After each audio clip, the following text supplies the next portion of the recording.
el Cártel Jalisco Nueva Generación, así como el Mencho, son paramilitares y mercenarios al servicio de los Estados Unidos. Sí. ¿Cómo se llamaba antes el Cártel de Jalisco Nueva Generación? The New Generation. Muy gringo. ¿Cómo se llamaba? Se llamaba Los Matacetas. El cártel del... Sale una escisión del Cártel del Milenio, además. ¿Quién entrenó a los Matacetas cuando todavía eran fuerzas del ejército mexicano? Los caiviles. ¿Quiénes son los caiviles? Las fuerzas de élite del ejército de Guatemala. ¿Quién entrenó a los caiviles? Las boinas verdes gringas. ¿Quién además entrenó a los Matacetas? Las boinas verdes. Los servicios, los marines estadounidenses. Y de pronto surge como una organización independiente. O sea, siendo su labor matar zetas, se convierte en un cártel al igual que los zetas. Los zetas también emergieron de ahí. O sea, también del ejército mexicano, entrenado por fuerzas de tarea estadounidenses, guatemaltecas, en la misma Escuela de las Américas, en suelo panameño y demás. En Fort Bragg, en Estados Unidos. Armados con armamento de punta estadounidense. Si ustedes ven un convoy del Cártel de Jalisco y ven un convoy de Daesh o Al Qaeda en suelo sirio hace 5 años, no hay ninguna diferencia. O sea, visten exactamente igual. Las mismas técnicas, la misma manera de agarrar el arma. ¿Por qué? Pues porque los entrenaron los gringos. Porque son funcionales. ¿Ustedes creen? Es la pregunta, ¿no? ¿Realmente creen que el Mayo Zambada, el Chapo Guzmán, el Señor de los... Bueno, todos los grandes capos que están metidos hasta en la cultura popular mexicana, ¿realmente son los grandes narcos del planeta? No. El narco es controlado desde Estados Unidos y desde Londres, desde Dubái y Abu Dhabi. ¿Quiénes crearon el narcotráfico en el siglo XIX? Los británicos. ¿Con qué afán? Quebrar a China, volver a China adicta al opio. Las 2 guerras del opio, por ejemplo, ¿no? Ahí la reina, la gran narcotraficante, la primera gran narcotraficante, perdón la vulgaridad, la primera buchona es la reina Victoria de Inglaterra, wow. La fundadora de la dinastía Windsor. El emperador de China, la China Manchú, la última dinastía china, aunque no eran chinos, eran tunguses, pero bueno, gobernaban China, manda una carta y le dice, señora monarca de Inglaterra, obviamente no estoy citando textualmente, ¿no? Pero le dice, tal vez usted no sepa lo que está pasando, pero su gobierno está enviando drogas a mi país para envenenarlo y que pues, puedan intrometerse y meter sus mercancías y demás. Por favor, detenga esto. La reina Victoria ni siquiera leyó la carta. Le llegó y no la leyó. Porque le convenía al imperio británico. Bueno, la CIA en los años 80 y 70 repartiendo crack en los barrios. ¿Cómo viene la epidemia de crack en Estados Unidos? Porque la CIA empieza a repartir el crack entre las comunidades mexicanas y afrodescendientes en Estados Unidos. Muchas veces con esas ganancias compraban las armas para darle a los contras en Centroamérica. O sea, todo está conectado a fin de cuentas.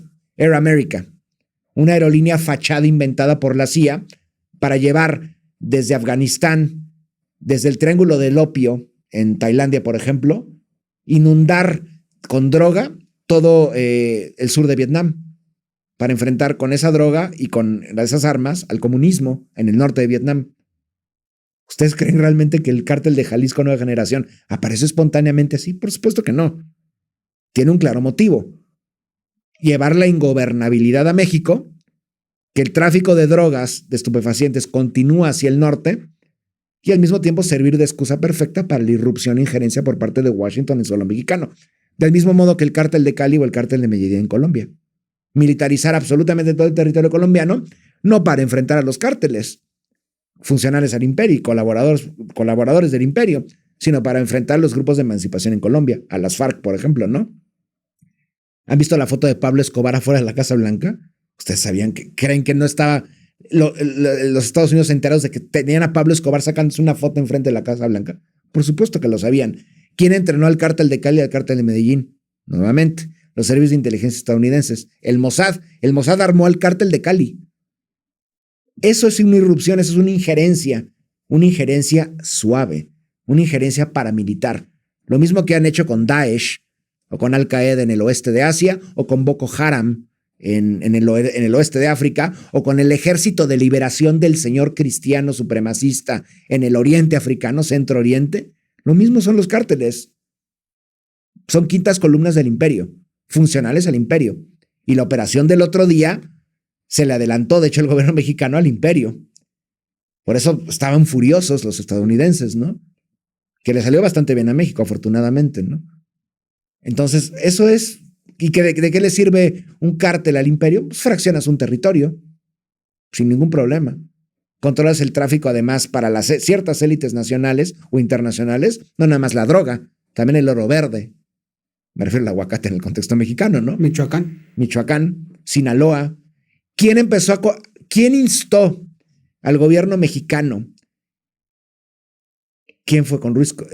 Inmediatamente después de Cárdenas, antes del inicio de la Segunda Guerra Mundial, que los gringos ingresaron en el 42, ¿quién le pidió al gobierno, más no le pidió, le ordenó al gobierno mexicano que empezara a cosechar, a sembrar y a cosechar opio en Sinaloa, en el Triángulo Dorado de Sinaloa, en Durango, Chihuahua y por supuesto Sinaloa? Los gringos, el gobierno de Franklin Delano Roosevelt, le pidió para las bajas que iban a venir en Estados Unidos durante la guerra, para los soldados heridos, tenían que producir, pues, obviamente, opiáceos. ¿Cuál era la zona ideal? Más allá de Afganistán, la zona ideal en nuestro continente para hacerlo. En Sinaloa, en Badiraguato. Entonces el gobierno estadounidense llevaron, de hecho, asesores e ingenieros agrícolas para desarrollar en gran escala el cultivo de la amapola. O sea, lo que los gringos le llamarían la poppy flower. Y ahí está. Ellos iniciaron el tráfico de drogas en nuestra América. Y siempre lo han hecho, siempre lo han controlado. Bueno, lo primero que hicieron los estadounidenses cuando invadieron Afganistán en 2001 fue de Kabul y de Kandahar, vámonos para el norte, vamos al Hindu Kush, y ahí ven las fotos de los militares controlando todos los campos de opio. Ahí surge el opio, de hecho. Porque el imperio es la droga, el imperio son los cárteles. El narcotráfico es una empresa extremadamente lucrativa, trillonaria, fundamental para el imperialismo estadounidense, por muchos motivos. Porque es un mecanismo de injerencia, porque te enriquece a sus élites, porque mantiene idiotizada a la gente, y porque qué mejor tener, justo eso, ¿no? Qué mejor tener idiotizada a millones de seres humanos con fentanilo, que la gente se dé cuenta que hay una lucha de clases y que tu gobierno también está en contra tuya. De ahí el narcotráfico. El narcotráfico es fundamental para el imperio. ¿Por qué? Porque necesitas tener a las masas apaciguadas. Mencionaste hace un momento el papel de Epstein como un operador y que prácticamente actualmente se utiliza para chantajear. Sí, sí. Pero, ¿qué pasa con... Se nos ha vendido la idea de Epstein como un genio que vino desde abajo. Sí, sí. O sea, incluso para ser un depredador sexual tienes que crearte a ti mismo, ¿no? Como un exitoso. Pero ahora lo que mencionas es el papel de... O sea, el legado de Epstein es lo que hoy estamos viendo. Claro. Pero ¿es el legado de Epstein o es Epstein simplemente un operador? No, de hecho tendría que ser el legado Maxwell. La líder de la operación de Epstein no era Jeffrey Epstein, era Ghislaine Maxwell. Lo sigue siendo, sigue viva, sigue detenida. Epstein hereda, el rol que tiene Epstein lo heredó de la familia Maxwell, alias Maxwell, porque es un nombre, es un invento ese apellido. Ghislaine Maxwell es hija de un hombre llamado Robert Maxwell. Robert Maxwell, su verdadero nombre es Jan Ludovic Hock. Es un judío checoslovaco sionista que en la década de no lo va a aceptar, no, nunca lo van a decir públicamente, pero en la Segunda Guerra Mundial fue capo, fue un colaborador con los nazis. Luego se pasó del lado británico. Cuando viene la derrota de la Alemania nazi, se convierte en ciudadano británico, cambia su nombre a Robert Maxwell y empieza a traficar armas al ente sionista durante la guerra del 48. Se enriquece, recibe el apoyo del sionismo y empieza a comprar periódicos. Se convierte en una herramienta mediática del Imperio Británico, pero también del sionismo. O sea, todos los Mirror eran propiedad en el contexto británico, eran propiedad de Robert Maxwell. Robert Maxwell tiene 3 hijas, entre ellas Ghislaine Maxwell, que es la menos siniestra además, ¿no? De las otras 2 no se menciona nada. Y bueno, esta mujer se vincula con los sionistas en Estados Unidos, con familias como, bueno, familias que siempre han estado metidas en la cúpula estadounidense, pero también con la mafia judeo-estadounidense, con los personajes como los Lansky o los Siegel, Boxy Siegel o Meyer Lansky, y ahí, por ejemplo, también hay una conexión importante con Cuba, ¿no? Bueno, ya desde los años 30, estos grupos se enriquecen brutalmente con el tráfico de estupefacientes y durante la época de la prohibición fabricando alcohol ilegal, ¿no? Por ejemplo, y distribuyéndolo. Y ahí vemos a familias como la dinastía Bronfman, más tarde los dueños de Victoria's Secret y demás, ¿no? Ellos eran los patrocinadores de todas las operaciones de Epstein, las patrocinaban estos sujetos, ¿no? Además del gobierno británico, bueno, del ente sionista y de la cúpula, digamos, sionista en suelo europeo, los Rothschild, por ejemplo, los Montefiore. O sea, Epstein solamente era un operador. Era un operador. Bueno, un depredador y un criminal y un pederasta y además, ¿no? Pero realmente no es el cerebro. El cerebro de toda esta operación es el Mossad. El Mossad, estas técnicas ya las hubieran utilizado, por ejemplo, con la fundación del ente sionista. El Mossad intenta ganarse, más bien infiltrarse en los gobiernos de los países árabes, que eran es como, enemigos. Es para que la gente lo entienda, el Mossad es como si fuera la CIA, pero de Israel. El Mossad es el sionista. Exacto, el Mossad es el servicio del exterior, de inteligencia sionista del exterior, lo que es la CIA. Luego hay otro que es el Shin Bet. El Shin Bet es el servicio de inteligencia interno, lo que sería el FBI, por ejemplo, ¿no? Okay. Bueno, entonces el Mossad ya había realizado este tipo de operaciones con un hombre llamado Eli Cohen. Eli Cohen era un judío egipcio, sionista, que el Mossad lo infiltra en Siria, primero en Argentina y luego en Siria. Se empieza a rodear de la cúpula árabo-descendiente en Argentina y luego con la cúpula de la República Siria en suelo de Damasco. Y estuvo a punto de ser primer ministro y nunca supieron que era un judío sionista egipcio. Y cómo tenía éxito en sus operaciones chantajeando a través de chantajes sexuales, grabando todo, sacando fotos, ¿no? Vaya. Lo que le llaman los gringos la honey trap, trampa de miel, así le llaman, ¿no? Estas operaciones también las estaban realizando los sionistas en suelo estadounidense y este puesto lo va a heredar Jeffrey Epstein, pero Jeffrey Epstein realmente le respondía a Ghislaine Maxwell. O sea, Ghislaine Maxwell era, al ser la hija de Robert Maxwell, pues realmente era la encargada de toda esta negociación, ¿no? Por eso siempre se les veía juntos. O sea, de hecho el desechable era Jeffrey Epstein. Y lo hicieron, ¿no? Y lo hicieron. Bueno, probablemente, es lo más probable. Luego dicen que anda caminando por ahí, pero no creo. Yo creo que se lo echaron. Pero Ghislaine Maxwell pues, se mantiene detenida, entre comillas, ¿no? Y probablemente, de hecho, han buscado su perdón también. ¿Por qué? Pues porque toda la cúpula estadounidense está metida en eso. O sea, la cúpula del bipartidismo, dos expresidentes y el presidente actual, la administración actual, Trump, Clinton y George Bush padre, que ya falleció. Toda la cúpula multinacional, o sea, multinacional de empresas, Bill Gates, por ejemplo, ¿no? Y bueno, puedo seguir. Pero también hay que entender que ese apoyo al sionismo no nada más es por chantaje. Hay muchos estadounidenses sionistas convencidos, cristianos evangélicos, mesiánicos y apocalípticos. El actual embajador de Estados Unidos en la Palestina ocupada, Mike Huckabee, es un fanático de mente.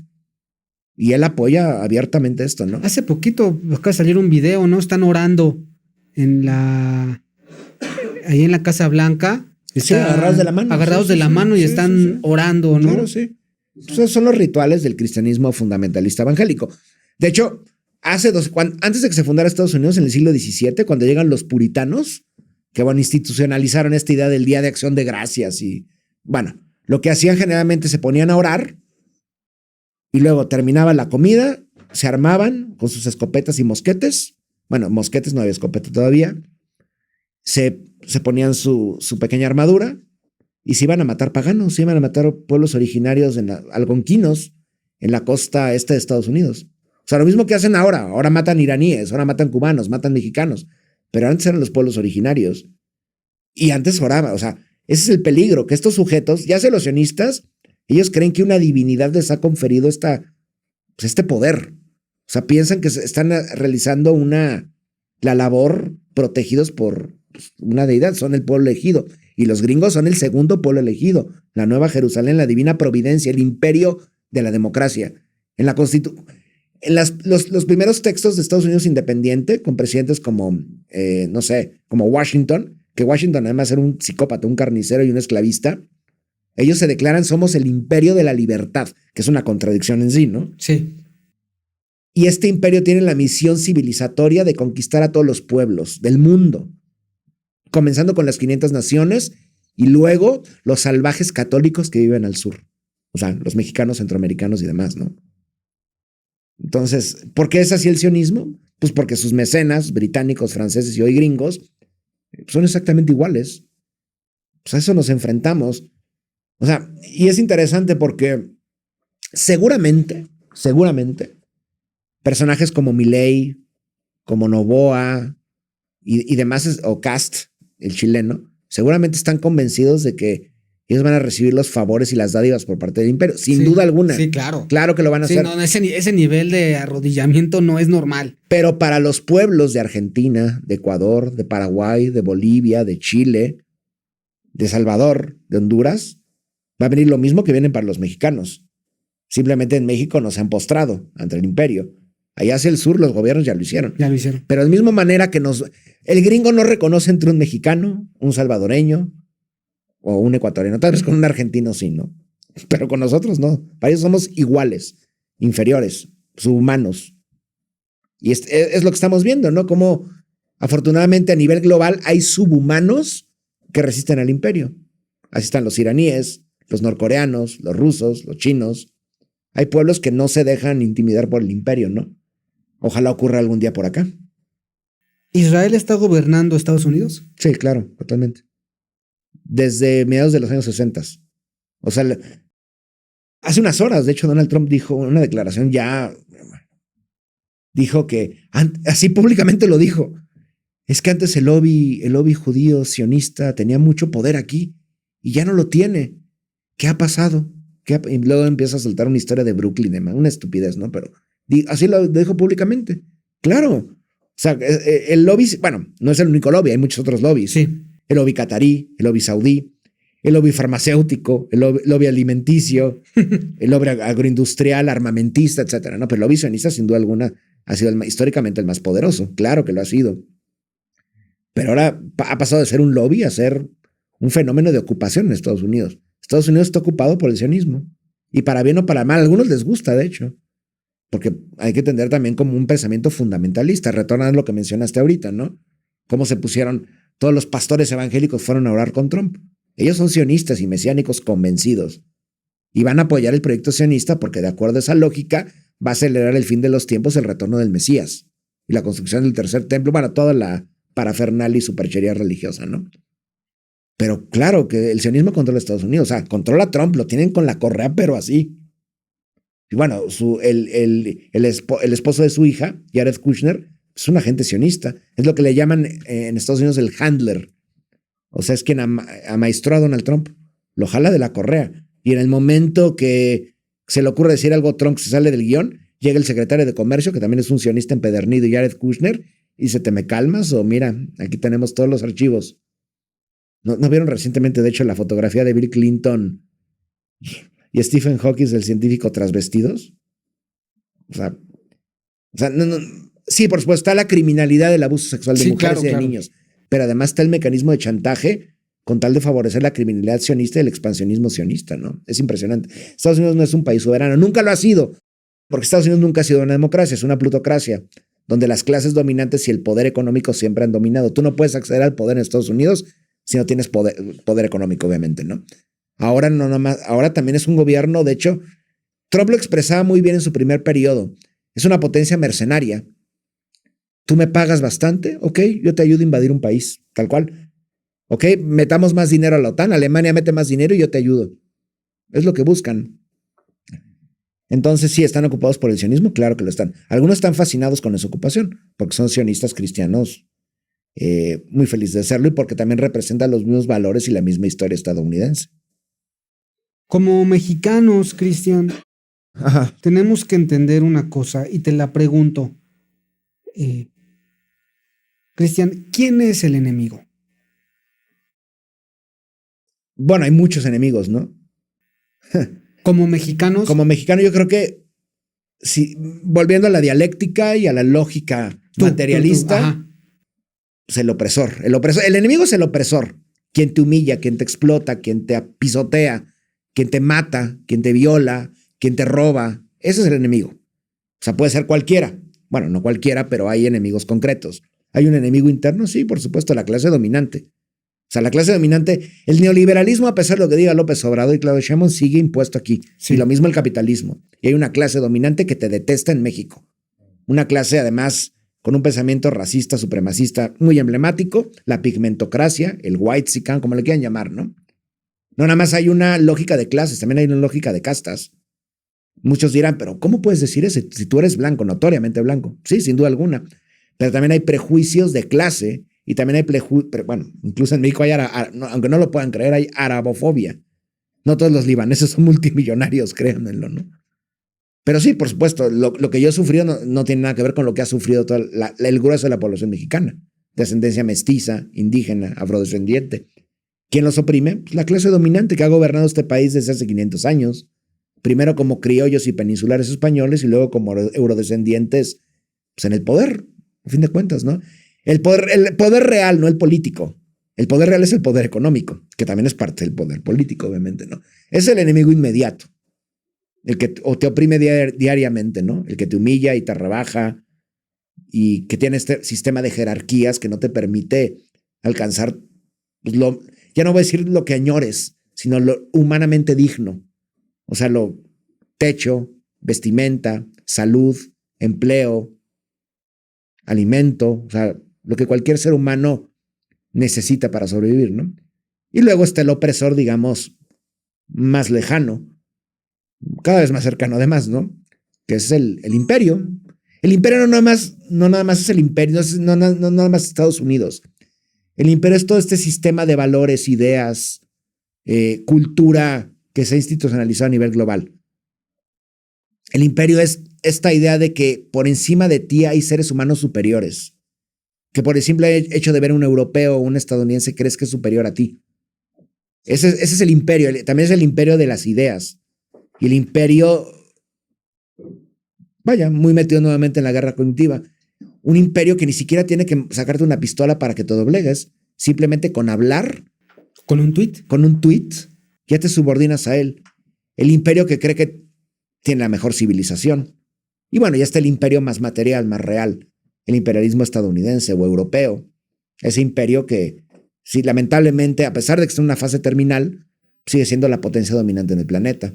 Un imperio con armas nucleares, un imperio con armas químicas, biológicas, digitales, un imperio con medios de comunicación brutales, con conglomerados mediáticos, un imperio que controla con sus ideas las academias, que controla lo que se enseña en las universidades, lo que se ve en la televisión, lo que se lee en la prensa, lo que escuchas en el radio, lo que ves en las redes sociales, sí, que tiene el poder algorítmico para controlar lo que ves, que tiene ahora inteligencia artificial. Ese es el imperio. ¿Qué tenemos frente al imperio nosotros? Bueno, muchas cosas. Tenemos ideas y tenemos por lo menos dignidad, algo que el imperio no tiene, que es lo que de hecho más le enerva al imperio. O sea, lo que ha hecho Irán en la última semana es lo más digno que he visto en años. O sea, están matando, están bombardeando Tel Aviv, tienen el descaro sionistas a decir que que Irán está yendo en contra de los acuerdos de Ginebra, cuando acaban de matar a 200,000 seres humanos en Palestina, cuando bombardean escuelas, hospitales y universidades, y mezquitas e iglesias. Eso tiene el imperio. El imperio tiene desfachatez y cinismo. Eso, primordialmente eso. Es cada vez más vulgar. Sí, son vulgares, son cínicos. Y lo repito, que sea la frase del día, te quieren matar, nos quieren matar.